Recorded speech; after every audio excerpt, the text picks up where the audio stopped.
রাসূল সাল্লাল্লাহু আলাইহি ওয়াসাল্লামের জন্মপূর্ব প্রায় 200 বৎসর, এই যে 200 বৎসরের একটি যুগ গিয়েছে, সেই যুগকে বলা হয় আইয়ামে জাহিলিয়াত। আইয়ামে জাহিলিয়াত কাকে বলে?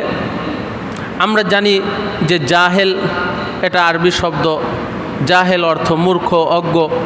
এই জাহেল থেকেই আপনার জাহিলিয়াত। আর আইয়াম এটা ইয়ামুনের বহুবচন অর্থাৎ দিন। আইয়াম মানে অনেক দিন, মানে এখানে যুগ বোঝানো হয়েছে। তো আইয়ামে জাহিলিয়াতের অর্থ হলো মূর্খের যুগ, অজ্ঞতার যুগ, অর্থাৎ অন্ধকার যুগ। যে যুগে ছিল না মানুষের মধ্যে কিঞ্চিত পরিমাণ মনুষ্যত্ব। তা আইয়ামে জাহিলিয়াতের যুগটা কেমন ছিল? হযরত জাফর তাইয়ার রাদিয়াল্লাহু তাআলা আনহু, আপনারা অনেকেই হয়তোবা জানেন বা অনেকেও জানেন না যে আল্লাহ রাসূল সাল্লাল্লাহু আলাইহি ওয়াসাল্লাম মক্কা থেকে মদিনায় হিজরতের পূর্বে বেশ কিছু সাহাবী মক্কা থেকে হিজরত করে আপনার আবুসিনিয়া, মক্কা থেকে হিজরত করে আবুসিনিয়ায় প্রথমে হিজরত করেছিলেন। সেই হিজরতের সময়, হিজরতের পর মক্কার কাফেরেরা সেখানে গিয়ে যে সকল মুসলিমরা হিজরত করে গিয়েছে তাদেরকে ফেরত আনতে গিয়েছে। ফেরত আনতে যাওয়ার পরে হাবশার বাদশাহ তখন এই মুসলিম লাইনটা দাও শুধু সোলার, এই মুসলিম দলের যিনি সেনাপতি বা এই মুসলিম দলের যিনি প্রধান, তিনি ছিলেন জাফর তাইয়ার রাদিয়াল্লাহু তাআলা আনহু। এই হাবশার বাদশাহ বা আবুসিনিয়ার বাদশাহ তখন জাফর তাইয়ার রাদিয়াল্লাহু তাআলা আনহুকে কাছে ডাকলেন, এসে বললেন, এই যে তোমরা যে তোমাদের স্বদেশ থেকে হিজরত করে এখানে এসেছো, কিন্তু তোমাদের স্বদেশের মানুষরা বলতেছে তোমরা ধর্মান্তরিত হয়ে গিয়েছো, তোমরা নিজেদের বাপদাদার ধর্মকে পরিত্যাগ করে অন্য ধর্ম গ্রহণ করেছো, তোমরা রাষ্ট্রদ্রোহিতা করেছো, যার কারণে তোমরা ওখান থেকে পলাতক অবস্থায় পালিয়ে এসেছো। তো তুমি বলো তো দেখি, তোমরা কেন স্বদেশ ছেড়ে তোমরা এই হাবশায় বা আবুসিনিয়ায় তোমরা আসলা? তখন জাফর তাইয়ার রাদিয়াল্লাহু তাআলা আনহু বলতেছেন, হে বাদশাহ, আমরা এমন একটি এলাকায় বা আমরা এমন একটি সমাজে বসবাস করি, যেই সমাজে মানুষের অবস্থা হলো এমন, যারা শক্তিশালী রয়েছে তারা দুর্বলদেরকে গ্রাস করে ফেলা, এটাই কেমন যেন তাদের রীতিনীতি। যারা শক্তিশালী তারা দুর্বলদেরকে পিষে ফেলে, যারা ধনী তারা গরিবদেরকে দাস বানিয়ে ফেলে, তাদের মধ্যে নাই কোনো মনুষ্যত্ব। মদ, জুয়া, খুন খারাপি, নারী কেলেঙ্কারি, এই সকল অন্ধকার বিষয় ছাড়া তাদের মধ্যে ভালো কোনো জিনিসই নাই। তারপরে আল্লাহ রব্বুল আলামিন আমাদের মাঝে রহমত স্বরূপ এমন একজন ব্যক্তিকে পাঠিয়েছেন, যিনি আসলে আমাদেরকে শিখিয়েছেন আসলে মানুষ কিভাবে হতে পারে, মানুষের মনুষ্যত্বটা কী, মানুষ কিভাবে সমাজে বসবাস করবে, মানুষ কিভাবে একে অপরের প্রতি সৌহার্দ্যপূর্ণ হবে, এই সকল জিনিস আমাদেরকে শিখিয়েছেন যে হাজার হাজার জিনিসের ইবাদত না করে, পূজা না করে কিভাবে এক আল্লাহ তাআলার ইবাদত করতে হয়, এক আল্লাহ তাআলাকে উপাস্য মানতে হয়। আসলে সৃষ্টিকর্তা যে একজন, তিনি আমাদেরকে শিখিয়েছেন। তিনি এমন একজন ব্যক্তি ছিলেন যার ব্যাপারে মানুষ তাকে সত্যবাদী অর্থাৎ সাদিক এবং বিশ্বাসী আল আমিন উপাধি দিয়েছে। সেই মানুষের কথা, সেই মানুষের মত, সেই মানুষের সব কিছু আমরা অনুসরণ করেছি, যার কারণে আমাদের উপর জুলুম করা হয়। এই জুলুম আমরা সহ্য করতে না পেরে আমরা আমাদের স্বদেশ আমরা ত্যাগ করেছি। আমরা স্বদেশ থেকে হিজরত করে আমরা আপনার আবুসিনিয়া বা হাবশাতে এসেছি। এই কথাগুলো আল্লাহ রাব্বুল আলামিন পবিত্র কোরআনে বলেন, আযকুরু নি'মাতাল্লাহি আলাইকুম ইয কুনতুম আ'দাআন ফাআল্লাফা বাইনা কুলুবিকুম ফাসবাহতুম বিনি'মাতিহি ইখওয়ানা ওয়া কুনতুম আলা শাফা হুফরাতিন মিনান নারি ফাআনকাযাকুম মিনহা কাযালিকা ইউবাইয়িনুল্লাহু লাকুম আয়াতিহি লাআল্লাকুম তাহতাদুন। তোমরা স্মরণ করো ওই নিয়ামতের কথা, আল্লাহ তাআলার দেওয়া ওই নিয়ামতের কথা তোমরা স্মরণ করো যখন তোমরা একে অপরের শত্রু ছিলা, তোমরা একে অপরের শত্রু ছিলা, অথবা আমি আল্লাহ রাব্বুল আলামিন তোমাদের অন্তরকে জুড়ে দিয়েছি, যার মাধ্যমে তোমরা একে অপরের ভাই স্বরূপ হয়ে গিয়েছো। অকুনতুম আলা শাফা হুফরাতিম মিনান নারি ফাআনকাযাকুম মিনহা, আর তোমরা ছিলা জাহান্নামের একদম অতি নিকটবর্তী, কেমন যেন ধাক্কা দিলেই তোমরা জাহান্নামে পড়ে যাইবা, অথবা পা যদি সামান্য কিঞ্চিত পরিমাণ পিছলে যায় তোমরা উবুত হয়ে জাহান্নামে পড়ে যাবা, জাহান্নামের গর্তে পড়ে যাবা। অতঃপর সেই জায়গা থেকে আমি তোমাদেরকে হেফাজত করেছি। তাহলে সেই যুগের মানুষরা এমন অবস্থায় ছিল যেমন কোনো ব্যক্তি যদি কোনো গর্তের অতি নিকটে থাকে, যে সামান্য পরিমাণ পিছলায় গেলেই সে ওই গর্তের মধ্যে পড়ে যাবে, সে যুগের মানুষ ছিল। সে জাহান্নামের এতটা নিকটবর্তী, সামান্য যদি একটু ধাক্কা দেওয়া হয় অথবা সামান্য যদি পা পিছলে যায় তারা জাহান্নামে পড়ে যাবে, অর্থাৎ জাহান্নামের একদম নিকটবর্তী। তাদের মধ্যে ছিল না কোনো মনুষ্যত্ব। মদ, জুয়া, অন্যায় অনাচার, হত্যাকাণ্ড, সুদ, রাহাজানি, একে অপরকে কিভাবে গ্রাস করে ফেলবে, শক্তিশালীরা দুর্বলদেরকে পিষে ফেলবে, এই সকল জিনিসই ছিল সেই যুগের নিত্য নৈমিত্তিক ব্যাপার। ঠিক সেই মুহূর্তে আল্লাহ রাব্বুল আলামিন প্রিয় নবী জনাবে মুহাম্মদুর রাসূলুল্লাহ সাল্লাল্লাহু আলাইহি ওয়াসাল্লামকে আরবের সম্ভ্রান্ত গোত্র কুরাইশ গোত্র বা কুরাইশ বংশে আল্লাহ রাসূল সাল্লাল্লাহু আলাইহি ওয়াসাল্লামকে জন্ম দিলেন। তো জন্ম দেওয়ার সাথে সাথে কি হলো,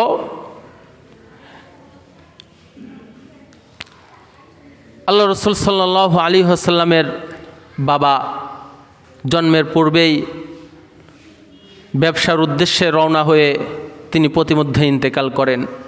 তো আল্লাহ রাসূল সাল্লাল্লাহু আলাইহি ওয়াসাল্লাম এতিম অবস্থায়, বাবাহারা অবস্থায় এই দুনিয়ার মুখ দেখলেন, এই দুনিয়ার আলো বাতাস দেখলেন। সেই সময় আরবটা ছিল ব্যবসায়িক কেন্দ্র, বিভিন্ন দেশের মানুষ ব্যবসার উদ্দেশ্যে আরবে এসে পাড়ি জমাইত, যার কারণে আরবের ভাষাগত বিভিন্ন সমস্যা ছিল। আরবের ভাষা খাঁটি আরবি ভাষা তখন ছিল না। যেমন আমাদের রাজধানী ঢাকাতে গেলে কি আমরা অরিজিনাল ঢাকার ভাষা পাই? ঢাকার ভাষা কিন্তু পাই না, বরং ঢাকাতে বরিশাল, এই কুমিল্লা, এই চট্টগ্রাম, এই নোয়াখালী, এই নাটোর, এই পাবনা, সব জায়গার মানুষ কিন্তু সেখানে গিয়ে পাড়ি জমায়, যার কারণে ঢাকার ভাষাগুলো কিন্তু একদম বিশ্রী অবস্থা হয়ে যায়। তো সেই সময় আরবের একটি রীতি ছিল যে শিশু জন্মের পরে তাকে উত্তম ভাষা শিক্ষাদানের জন্য তাদেরকে গ্রামে পাঠিয়ে দেওয়া হতো। তো বিভিন্ন গ্রামের মহিলারা এই মক্কাতে এসে মক্কার শিশুদেরকে তারা সংগ্রহ করে নিয়ে যেত। যে শিশুদেরকে সংগ্রহ করে নিয়ে যেত বলতে, তারা দেখে দেখে সম্ভ্রান্ত গোত্রের সম্ভ্রান্ত শিশুদেরকে নিয়ে যেত, যাতে করে তারা যখন এই 2 বছর 3 বছর তাকে লালন পালন করবে, দুধ খাওয়াবে, 2-3 বছর যখন লালন পালন করার পরে রেখে যাবে, তখন তারা মোটা একটা ইনাম বা বড় ধরনের পুরস্কার পাবে। তো বনু সাদ গোত্রের হালিমাতুস সাদিয়া রাদিয়াল্লাহু তাআলা আনহু তার গোত্রের সঙ্গে মক্কার দিকে রওনা দিয়ে দিলেন। তো মক্কায় যখন হালিমাতুস সাদিয়া রাদিয়াল্লাহু তাআলা আনহা রওনা দিলেন, তিনি যে খচ্চর বা গাধার পিঠে আসতেছিলেন, গাধাটা ছিল অত্যন্ত দুর্বল। যার কারণে তিনি তার কাফেলার অনেক পিছে পড়ে যায়। তো কাফেলার অন্যান্য মহিলারা এসে মক্কার যত সম্ভ্রান্ত ফ্যামিলির যত বাচ্চা আছে সব বাচ্চাদেরকে যার যার মতো তারা দুধ পান করানোর জন্য নিয়ে নেয়। হালিমাতুস সাদিয়া রাদিয়াল্লাহু তাআলা আনহা যখন মক্কায় আসলেন, মক্কায় আসার পরে আর কোনো বাচ্চা অবশিষ্ট নাই। তখন তিনি খালি হাতে আবার স্বগোত্রে ফেরত যাবেন। তখন কয়েকজন ব্যক্তি বলল, একটা বাচ্চা আছে, সেই বাচ্চাটা দেখতে চাঁদের চাইতেও সুন্দর, কিন্তু সমস্যা হলো তার বাবা নাই, সে এতিম। তাকে যদি তুমি প্রতিপালন করো তাহলে তুমি বড় ধরনের কোনো পুরস্কার পাবা না। তখন হালিমাতুস সাদিয়া রাদিয়াল্লাহু তাআলা আনহা তিনি বললেন, ঠিক আছে, আমি যাই, আগে বাচ্চাটাকে দেখি তো, তারপরেরটা পরে হবে। হালিমাতুস সাদিয়া রাদিয়াল্লাহু তাআলা আনহা গিয়ে শিশুনবী মুহাম্মদ সাল্লাল্লাহু আলাইহি ওয়াসাল্লামের চোখে চোখ পড়ার সঙ্গে সঙ্গে কান্না করে দিলেন যে এত সুন্দর বাচ্চাকে রেখে আমি কিভাবে খালি হাতে আমি দেশে ফিরে যাব। যাই হোক, হালিমাতুস সাদিয়া রাদিয়াল্লাহু তাআলা আনহার যেই খচ্চরের পিঠে চড়ে এসেছিলেন, শিশু মুহাম্মদ সাল্লাল্লাহু আলাইহি ওয়াসাল্লামকে নিয়ে যখন ওই খচ্চরের পিঠে উঠবেন, রাসূল সাল্লাল্লাহু আলাইহি ওয়াসাল্লামের পা মোবারক খচ্চরের পিঠ বা মাথার সাথে লাগার সঙ্গে সঙ্গে ওই দুর্বল খচ্চরটা এত দ্রুতগামী হয়ে গেল যে তার কাফেলার যত মহিলারা আছে হালিমাতুস সাদিয়া রাদিয়াল্লাহু তাআলা আনহার অনেক আগে রওনা দিয়েছে, কিন্তু শিশুনবী মুহাম্মদ সাল্লাল্লাহু আলাইহি ওয়াসাল্লামের পায়ের ছোঁয়ায় ওই দুর্বল খচ্চরটা এতটা সবল ও শক্তিশালী হয়ে গেল যে সর্বাগ্রে স্বদেশে হালিমাতুস সাদিয়া রাদিয়াল্লাহু তাআলা আনহা পৌঁছে গেলেন। সুবহানাল্লাহ। শুধু তাই নয় প্রিয় হাজিরিন, সেই সময় বনু সাদ গোত্রে চলতেছিল ভয়ঙ্কর মহামারী, খরা, পশুদের কোনো ঘাস নাই, মরুভূমি জ্বলে পড়ে ছারখার হয়ে গিয়েছে। সেই সময় তো বকরি পালন করতো মানুষ খুব বেশি পরিমাণে, বকরির দুধ দহন করে নিজেরা খাইতো, বাচ্চাদেরকে খাইতো, নিজেদের আহার যোগাইতো। তো বকরির উলানে কোনো দুধ নাই। শিশুনবী সাল্লাল্লাহু আলাইহি ওয়াসাল্লামকে যখনই বনু সাদ গোত্রে নিয়ে গেলেন, যাওয়ার পরে দেখলেন বকরির উলানগুলো দুধে পরিপূর্ণ। সুবহানাল্লাহ। রাসূল সাল্লাল্লাহু আলাইহি ওয়াসাল্লাম এই শিশুকালে কতটা ইনসাফগার ছিলেন, কতটা ন্যায়পরায়ণ ছিলেন যে আল্লাহ রাসূল সাল্লাল্লাহু আলাইহি ওয়াসাল্লাম হালিমাতুস সাদিয়া রাদিয়াল্লাহু তাআলা আনহার এক বুকের দুধ পান করতেন। কারণ হালিমাতুস সাদিয়া রাদিয়াল্লাহু তাআলা আনহার আরেকজন সন্তান ছিল, যেটা ঔরজ্জাত নিজ পেটের সন্তান শিশু আব্দুল্লাহ। তা আল্লাহ রাসূল সাল্লাল্লাহু আলাইহি ওয়াসাল্লাম দেখেন এই শিশুকালে কতটা ইনসাফগার ন্যায়পরায়ণ ছিলেন যে তিনি তার দুধ মায়ের এক বুকের দুধ পান করত, যাতে করে তার ভাই আব্দুল্লাহ অন্য বুকের দুধ পান করতে পারে। সুবহানাল্লাহ। শুধু তাই নয় প্রিয় হাজিরিন, আল্লাহ রাসূল সাল্লাল্লাহু আলাইহি ওয়াসাল্লামের বয়স যখন 4 বছর, তখন হালিমাতুস সাদিয়া রাদিয়াল্লাহু তাআলা আনহার ছেলে শিশু আব্দুল্লাহ মাঠে বকরি চড়াইতে যায়। তো মুহাম্মদ সাল্লাল্লাহু আলাইহি ওয়াসাল্লাম শিশুনবী তিনি দেখলেন আমার ভাই সে কষ্ট করে মাঠে মরুভূমিতে ছাগল চড়াইতে যায়, আর আমি তো একা একা বসে থাকতে পারি না। যাই হোক, শিশুনবী সাল্লাল্লাহু আলাইহি ওয়াসাল্লাম ভাইয়ের সাথে ছাগল চড়াইতে গেলেন, কিন্তু সেখানে একটি ঘটনা ঘটে গেল। কেমন ঘটনা? যে শিশু আব্দুল্লাহ তিনি দেখলেন শিশু মুহাম্মাদের কিছু সাদা পোশাক পরিহিত কিছু ব্যক্তি এসে আল্লাহ রাসূল সাল্লাল্লাহু আলাইহি ওয়াসাল্লামের বুক চিরে ফেলেছে, যেটাকে বাংলায় বলা হয় বক্ষ বিদারণ, উর্দুতে সিনা চাক বলে, আর ইংরেজিতে আমরা বর্তমান বলি heart surgery. Open heart surgery করে না অনেকের, হার্টে রিং পরায় না।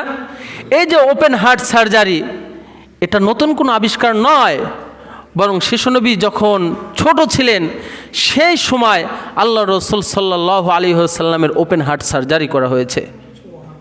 কেন? আল্লাহ রসুল সাল্লাল্লাহু আলাইহি ওয়াসাল্লামের জীবনে 3 বার তার হার্ট সার্জারি করা হয়েছে। কয়বার? 3 বার। 1 নম্বর, সর্বপ্রথম শিশু বয়সে, যাতে করে আল্লাহ রব্বুল আলামিন তার এই হার্ট সার্জারি করেছেন, যাতে করে যে অন্যান্য বাচ্চাদের মধ্যে যে একটা শিশুসুলভ যে আচরণ, শিশুরা কি কোনো কিছু বোঝে বলেন? পাক না পাকি যা সামনে পাচ্ছে ধরতেছে, মুখে দিচ্ছে, কি করতেছে না করতেছে ধুলে অন্ধকার। কিন্তু আল্লাহ রসুল সাল্লাল্লাহু আলাইহি ওয়াসাল্লামের মধ্যে যেন এই শিশুসুলভ আচরণটা যেন না আসে, এই জন্য আল্লাহ রব্বুল আলামিন তার মধ্যে ওই শিশু বয়সে তার ওপেন হার্ট সার্জারি করে তার হৃদয়কে পবিত্র করে দিয়েছেন। তারপরে যখন আল্লাহ রসুল সাল্লাল্লাহু আলাইহি ওয়াসাল্লাম যখন কিশোর বয়সে আবার আল্লাহ রসুল সাল্লাল্লাহু আলাইহি ওয়াসাল্লামের হার্ট সার্জারি করা হয়, অর্থাৎ বক্ষ বিদারণ করা হয়। সর্বশেষ আল্লাহ রসুল সাল্লাল্লাহু আলাইহি ওয়াসাল্লাম যখন মিরাজে যাবেন, মিরাজে যাওয়ার পূর্বে আবার আল্লাহ রসুল সাল্লাল্লাহু আলাইহি ওয়াসাল্লামের হার্ট সার্জারি করে। কারণ আল্লাহ রব্বুল আলামিন তো এমন একটি জায়গায় যাইতেছেন, এখন দেখেন না কত মানুষ চাঁদের দেশে পাড়ি জমায়। আগে যখন বলা হতো আল্লাহ রসুল সাল্লাল্লাহু আলাইহি ওয়াসাল্লাম মিরাজে গিয়েছিলেন, অনেক বিধর্মীরা এটা নিয়ে কটাক্ষ করত যে কিভাবে সম্ভব, এত মধ্যাকর্ষণ পাড়ি দিয়ে, এত কিছু পাড়ি দিয়ে কিভাবে একজন মানুষ মিরাজে যেতে পারে।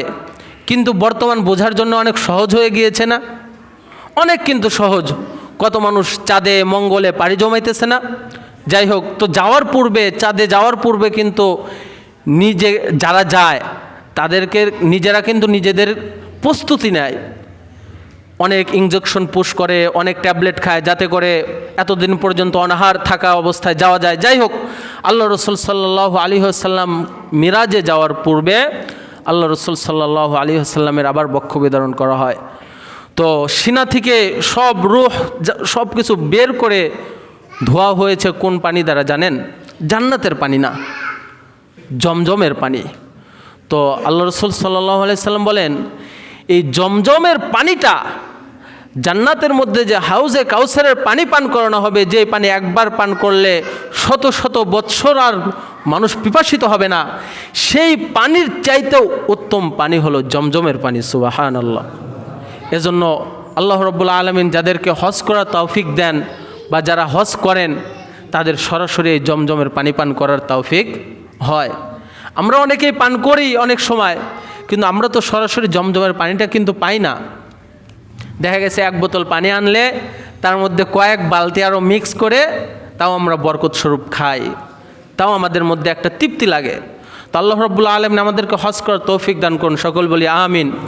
অনেকেই দেশ ভ্রমণ করে, বিভিন্ন দেশ ভ্রমণ করে, তো তাদেরকে বলবো যে আপনার বিভিন্ন দেশ ভ্রমণ না করে কমপক্ষে উমরার জন্য হলেও একবার মক্কায় পৌঁছান, মদিনায় পৌঁছান, মদিনায় যান, গিয়ে ফ্রেশ হয়ে আল্লাহ রসুল সাল্লাল্লাহু আলাইহি ওয়াসাল্লাম যে মসজিদ প্রতিষ্ঠা করেছিলেন, মক্কা থেকে মদিনায় হিজরত করার পর সর্বপ্রথম যে মসজিদ প্রতিষ্ঠা করেছিলেন, যে মসজিদকে বলা হয় মসজিদে নববী, সেই মসজিদে যান, 2 রাকাত নামাজ পড়েন, ফিল করেন যে এই জায়গায় আল্লাহ রসুল সাল্লাল্লাহু আলাইহি ওয়াসাল্লাম নামাজ পড়েছিলেন। নামাজ পর জান্নাতুল বাকিতে বের হয়ে চলে যান, যেখানে আল্লাহ রসুল সাল্লাল্লাহু আলাইহি ওয়াসাল্লামের সাহাবেরা চিরা নিদ্রায় শুয়ে আছেন। তাইফে যান, যে এই জায়গায় আল্লাহ রসুল সাল্লাল্লাহু আলাইহি ওয়াসাল্লাম ইসলামের দাওয়াত দেওয়ার জন্য এসে রক্তাক্ত হয়ে গিয়েছিলেন। আবার আবু জাহেলের বাড়ি যেটা ছিল, সেই বাড়িতে যান, পায়খানা করেন, শান্তি অনুভব করবেন যে এই সেই আবু জাহেল ছিল যে আল্লাহ রসুল সাল্লাল্লাহু আলাইহি ওয়াসাল্লামকে কত কষ্ট দিয়েছিল। তো যাই হোক, যেটা বলতেছিলাম, আল্লাহ রসুল সাল্লাল্লাহু আলাইহি ওয়াসাল্লাম শিশু বয়সেই কতটা ইনসাফগার ছিলেন, ন্যায়পরায়ণ ছিলেন। তো হালিমাতুস সাদিয়া রাদিয়াল্লাহু তাআলা আনহা বাড়িতে যখন ফিরে আসলো মাঠ থেকে বকরি চড়িয়ে, শিশু আব্দুল্লাহ তার আম্মাকে বলল, আম্মা এরকম আমরা ঘটনা প্রত্যক্ষ করলাম। হালিমাতুস সাদিয়া রাদিয়াল্লাহু তাআলা আনহা ভয় পেয়ে গেলেন যে এই শিশুকে আর আমার কাছে রাখা যাবে না, কারণ আল্লাহ তাআলা না করুক যদি একটা দুর্ঘটনা হয়ে যায় আমি কিভাবে তাদের কাছে জবাব দেব, সন্তান তো আমার না। হালিমাতুস সাদিয়া রাদিয়াল্লাহু তাআলা আনহা আবার মক্কায় নিয়ে চলে গেলেন। 2 বছর পর আল্লাহ রসুল সাল্লাল্লাহু আলাইহি ওয়াসাল্লামের মাতা আমেনা তিনিও ইন্তেকাল করলেন। তখন আল্লাহ রসুল সাল্লাল্লাহু আলাইহি ওয়াসাল্লামের বয়স 6 বছর। মায়ের কাছ থেকে আল্লাহ রসুল সাল্লাল্লাহু আলাইহি ওয়াসাল্লামের প্রতিপালনের দায়ভার পড়ল তার দাদা আব্দুল মুত্তালিবের কাছে। দাদা আব্দুল মুত্তালিবও 2 বছর পর ইন্তেকাল করলেন। আল্লাহ রসুল সাল্লাল্লাহু আলাইহি ওয়াসাল্লামের বয়স সেই সময় 8 বছর। তখন দাদা মুত্তালিবের কাছ থেকে আল্লাহ রসুল সাল্লাল্লাহু আলাইহি ওয়াসাল্লামের লালন পালনের দেখভাল করার সমস্ত দায়ভার গিয়ে পড়ল চাচা আবু তালেবের কাছে। আবু তালেব তিনি এমন একজন ব্যক্তি ছিলেন, তিনি আল্লাহ রসুল সাল্লাল্লাহু আলাইহি ওয়াসাল্লামের জন্য কী না করেছেন। কিন্তু একটা কথা, যে আল্লাহ রব্বুল আলামিন যাকে হেদায়েত দিবেন সেই ব্যতীত কেউ হেদায়েত গ্রহণ করতে পারবে না। এজন্য সর্বদা দোয়া করা, রব্বানা লা তুজিগ কুলুবানা বাদা ইয হাদাইতানা ওয়া হাব লানা মিন লাদুনকা রাহমা ইন্নাকা আনতাল ওয়াহ্হাব। যে আল্লাহ রব্বুল আলামিন যাদেরকে হেদায়েত দিয়েছেন, রব্বানা লা তুজিগ কুলুবানা বাদা ইয হাদাইতানা, হে আল্লাহ তুমি আমাদেরকে হেদায়েত দেওয়ার পর আমাদের অন্তরকে আর বক্র করে দিও না, আমাদের অন্তরকে আর বাঁকা করে দিও না, আমাদেরকে হেদায়েতচ্যুত করিও না। কারণ হেদায়েতটা আল্লাহ রসুল সাল্লাল্লাহু আলাইহি ওয়াসাল্লামের হাতেও ছিল না। আল্লাহ রসুল সাল্লাল্লাহু আলাইহি ওয়াসাল্লাম অনেক কষ্ট পাইতেন। মুহাম্মাদুর রাসূলুল্লাহ ওয়াল্লাযীনা মাআহু আশিদ্দাউ আলাল কুফফারি রুহামাউ বাইনাহুম তারাহুম রুকআন সুজদা ইয়াবতাগুনা ফাদলাম মিনাল্লাহি ওয়া রিদওয়ানা। যে আল্লাহ রসুল সাল্লাল্লাহু আলাইহি ওয়াসাল্লামের কাছের লোকেরা যখন হেদায়েত প্রাপ্ত না হতো, আল্লাহ রসুল সাল্লাল্লাহু আলাইহি ওয়াসাল্লাম কান্না করতে করতে চোখের পানি দাড়ি মোবারক চয়ে চয়ে পড়তো। তখন আল্লাহ রব্বুল আলামিন সান্ত্বনা দিয়ে বলতেন, ও নবী আপনার হাতে তো হেদায়েত নাই, হেদায়েত শুধুমাত্র আমার হাতে রেখেছি, আপনার আফসোস করার কোনো দরকার নাই, আপনি আফসোস করেন না। যার হেদায়েত প্রাপ্ত হওয়ার সে হেদায়েত প্রাপ্ত হবে, আর যার কপালে হেদায়েত নাই সে কখনো হেদায়েত পাইবে না। তো যাই হোক, যেটা বলতেছিলাম, আবু তালেব রাসূল সাল্লাল্লাহু আলাইহি ওয়াসাল্লামের চাচা হযরত আলী রাদিয়াল্লাহু তাআলা আনহুর পিতা, কিন্তু তিনি হেদায়েত পান নাই। কেন জানেন? ওই যে বাপদাদার ধর্ম, লোকে কি বলবে? আমি যদি আমাদের বাপদাদার ধর্মকে পরিত্যাগ করি, যদি মুহাম্মাদের ধর্মকে যদি গ্রহণ করি, তাহলে লোকে কি বলবে? বর্তমান আমাদের সমাজেও এক শ্রেণীর মানুষ, তারা হেদায়েতের পথে আসতে চায়। তারা চায় আমি নামাজি হয়ে যাই, তারা চায় আমি মুখে দাড়ি রাখি, তারা চায় আমি পাঞ্জাবি পরি, তারা চায় আমি টুপি পরি। কিন্তু যখনই চায় তখন তার মনের মধ্যেও যে একটা জিনিস ভেসে ওঠে, লোকে কি বলবে। এরকম আসে না ভাই? অনেক সময় আপনি নামাজ পড়েন না, হঠাৎ একদিন নামাজে আসবেন, দেখবেন আপনার দিকে কত মানুষ তাকাচ্ছে, কিরে অমুকের নামাজে আসছে রে, বন্ধু বান্ধব ও তো নামাজি হয়ে গেছে। এরকম করে না? এই যে লোকে কি বলবে, এই লোকে কি বলবে, এই চিন্তা ভাবনা যাদের মাথায় আছে, এখন থেকেই লোকে কি বলবে এই চিন্তা ভাবনা ঝেড়ে ফেলতে হবে। কারণ এই লোকে কি বলবে এই কারণে কিন্তু আবু তালেব, যিনি আল্লাহ রসুল সাল্লাল্লাহু আলাইহি ওয়াসাল্লামের সবচেয়ে দুঃখের সময় ছিল, যে সময় মক্কার মুশরিকরা, মক্কার কাফেররা, কুরাইশরা আল্লাহ রসুল সাল্লাল্লাহু আলাইহি ওয়াসাল্লাম সহ যে সকল সাহাবীরা সেই সময় ইসলাম গ্রহণ করেছিলেন, তাদেরকে বয়কট করেছিলেন, তাদেরকে একঘরে করে দিয়েছিলেন। একঘরে করে দেওয়া তো বোঝেন যে তার সাথে কোনো ক্রয় বিক্রয় হবে না, তার সাথে কেউ কোনো সাক্ষাৎ করতে পারবে না, তার কাছ থেকে কোনো কিছু ক্রয় করতে পারবে না, তার কাছে কোনো কিছু বিক্রয় করতে পারবে না। সেই সময় আল্লাহ রসুল সাল্লাল্লাহু আলাইহি ওয়াসাল্লামের সাথে তার চাচা আবু তালিব ছিল। তিনি কিন্তু বিধর্মী ছিলেন, তিনি কিন্তু ইসলাম গ্রহণ করেন নাই, কিন্তু তিনি বলেছিলেন, ভাতিজা তুমি তোমার ধর্ম তুমি আগিয়ে নিয়ে যাও, তুমি তোমার দিন প্রচার করতে থাকো, যত বাধা আসুক যত কিছু আসুক আমি এর মোকাবেলা করব। তো সেই আবু তালেবের কাছে আল্লাহ রসুল সাল্লাল্লাহু আলাইহি ওয়াসাল্লামের লালন পালনের দায়িত্ব পড়ল কখন? যখন আল্লাহ রসুল সাল্লাল্লাহু আলাইহি ওয়াসাল্লামের বয়স সবে মাত্র 8 বছর। বাবা নাই, মা নাই,